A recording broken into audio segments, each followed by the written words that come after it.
Hi, today we are going to talk about Bleichenbacher attack. It is also called million message attack. It takes the advantage of the flow in PKCS hash 1 padding oracle, and the core of the Bleichenbacher attack relies on the oracle, which is a system which tells if provided with a sequence of bytes, it will tell whether that the sequence of bytes is in proper padding format or not.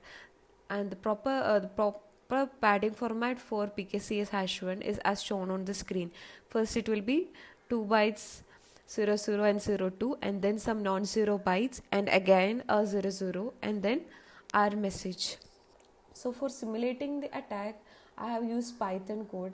So it will be like if y is the encrypted message, y equal to e of m, then we do the two operations mainly.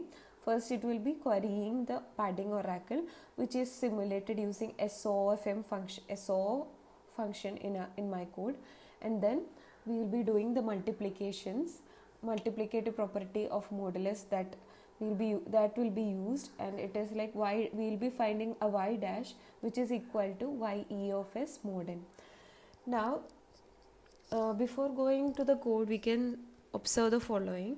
K is the size in bits of RSA modulus, that is 128 bytes, and B is taken as 2 raised to k minus 16, where k we know is 128 bytes. So and all the messages will be in the interval 2b 3b minus 1. Suppose if m0 denote a correctly padded plain text, it will be in the interval 2b 3b minus 1. Now in the throughout the attack, what we are going to do is we are going to narrow this interval 2b 3b minus 1 so as to converge it to our message.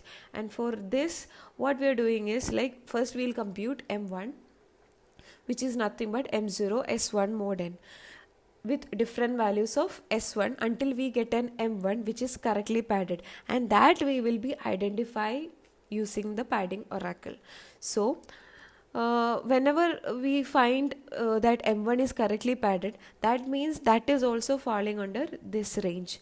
So we will be by this m1 equal to m0 s1 mod n, we can tell that m1 is equal to m0 s1 minus rn, where r is the number of times we have to subtract n to go back to the interval 0 to n minus 1.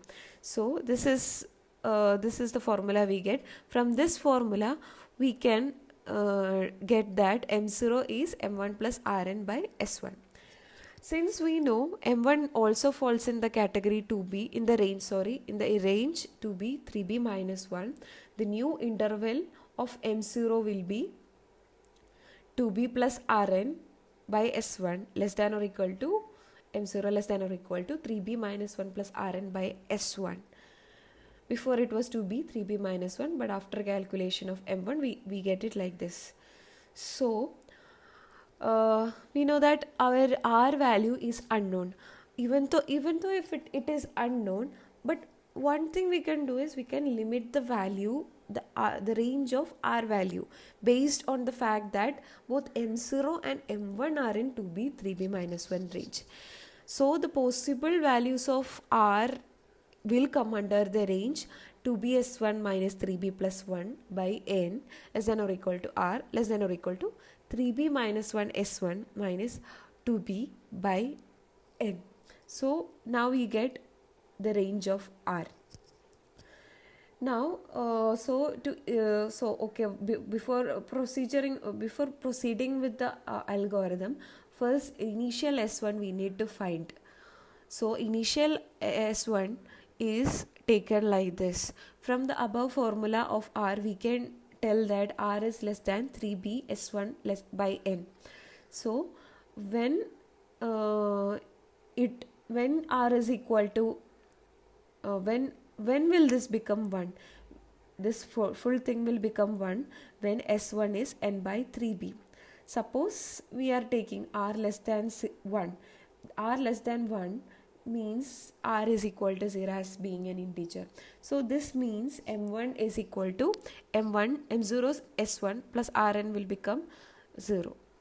So it is like m1 is equal to m0 s1. So the smallest possible value of s1 is 2. So from that we get that this is becoming m1 greater than or equal to 4b. But 4b doesn't fall under the range 2b, 3b minus 1. So we understood that r cannot be 0. So we understood so s should be starting from n by 3b. So that will be the initial value of s1. Okay, so we in this Python code, I am taking a correctly padded message which will give me only one interval, and for one interval cases we can do an optimization for search using this. Like this is the optimization, this is the initial search space for SI. So using our new optimization we can limit the search using the only interval. In my case it will be only one interval, so in that interval AB we will be limiting the search space by like this. So the minimum value of SI will be 2b plus Rn by b, and maximum value will be 3b minus 1 plus Rn by a. Now if we pick R greater than or equal to 2b SI minus 2b by n, we will be obtaining like this, which means that 2 times our S initial value will be less than or equal to our current value. So we will be taking R in this way in our code. So now we will move on to our code. In the code we have a function to decode the message.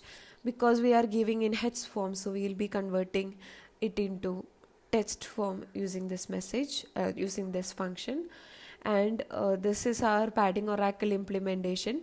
It just get my message and it checks whether the first 2 bytes are 0002. If it is that, you have to check inside that after the 4th bit, after the string after the 4th bit, if there is any 00 present. If it is present, it is in proper padding format. As you know it is like 0002 and some bytes, and there will be a 00, then comes our message. So it checks this here, and if it is present then it will return true, otherwise it will return false. So in this case, if it doesn't start with 0002, it will return false. So this is our padding oracle, which tells our padding is correct or not, like proper or not. So these are my functions to implement ceil and floor, and this is my modulus value n, and b is 2 raised to k minus 16 as we told above. Since k is 1024 minus, we will be reducing the size like this. 0002 is like 2 into 8, so 1024 minus 2 into 8 will be getting 1008. So our b value will be b equal to 2 raised to 1008. So this is my message I have given in heads. Now we have to set the value of s1 with the same logic I told here. So s1 is found out like this. S1, as I told, we'll be picking it as n by 3b. So that is what we have done here. Now we are starting the search of s1. This is for the iteration, for counter of iterations. This is the k value case, nothing but 128 bytes. This is for string formatting purpose. Now here is where we are finding m1. Here is where we are finding the correct finding the value of s1, which gives me correct padded message. So it's like m1, we are finding like m1 equal to s1 into m0 mod n.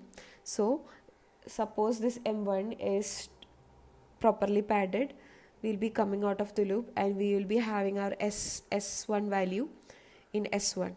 So my program will be displaying the number of iterations I done to get s1, and I am also printing s1.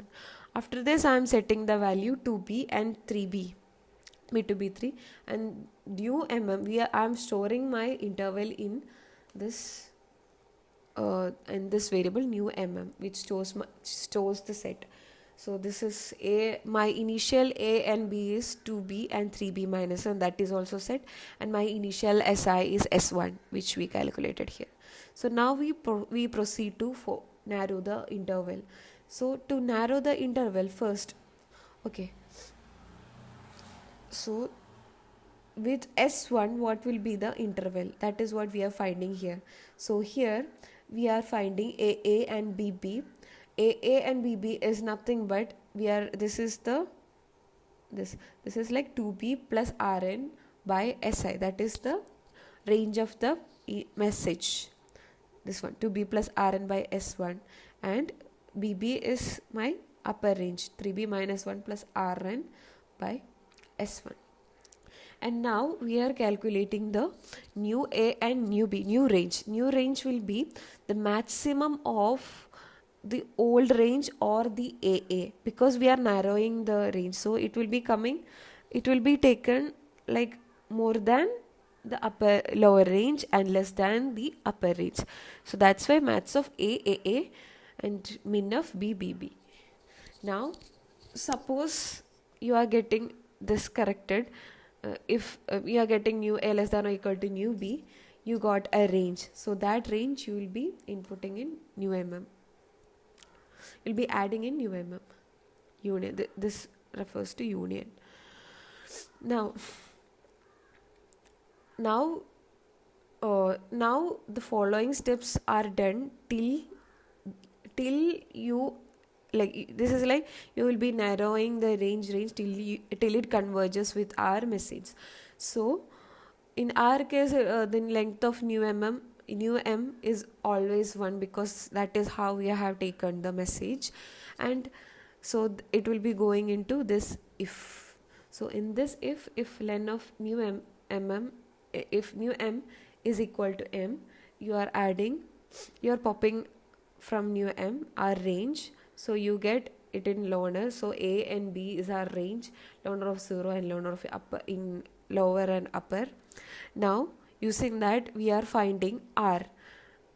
This is as I told you before, we will be taking r like this. We'll be picking r greater than or equal to 2b si minus 1 minus 2b by n.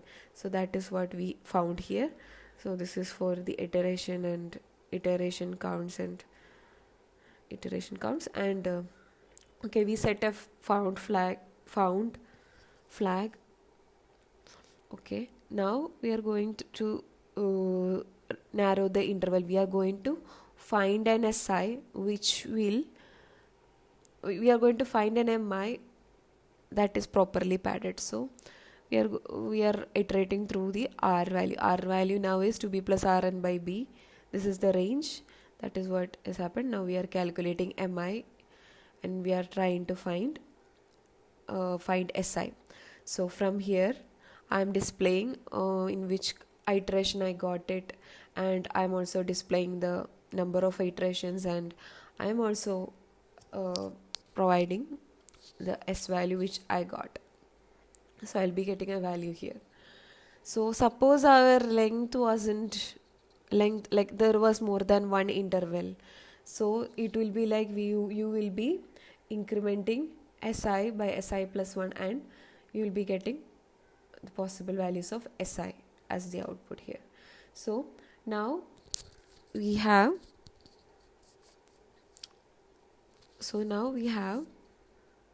this. Okay, now we'll have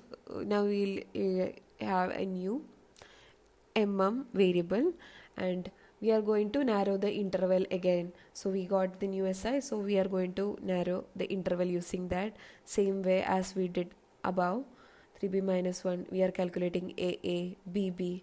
Similarly, we are calculating the new ab here, concatenating it. Then that one you are adding it to our new So now you check the second one, the new If it is greater than 0, you are setting new m is equal to new Otherwise, this is our case, this will be our case. In this case, length of new m, since we were having only one interval previously, it will be falling in here. So when this is the case, you will first pop the intervals. So now you are comparing if our ranges are converging, as in popped of 0 is equal to popped of 1, means our ranges are same. This means that we got the message, so we will be printing the message. So it is like we will print the message popped of 0. This is to convert it into hex format. We need this f, as I told you, fk was used for that. Fk, okay, fk was used, fk was, see, format string to print h0 padded. So this is done to convert the long, like fk modulo popped of 0 will give you, is converting our long to bytes. So you'll be getting it in, you will be seeing the message, and you will be you can decode the message by calling the decode message function which I created above.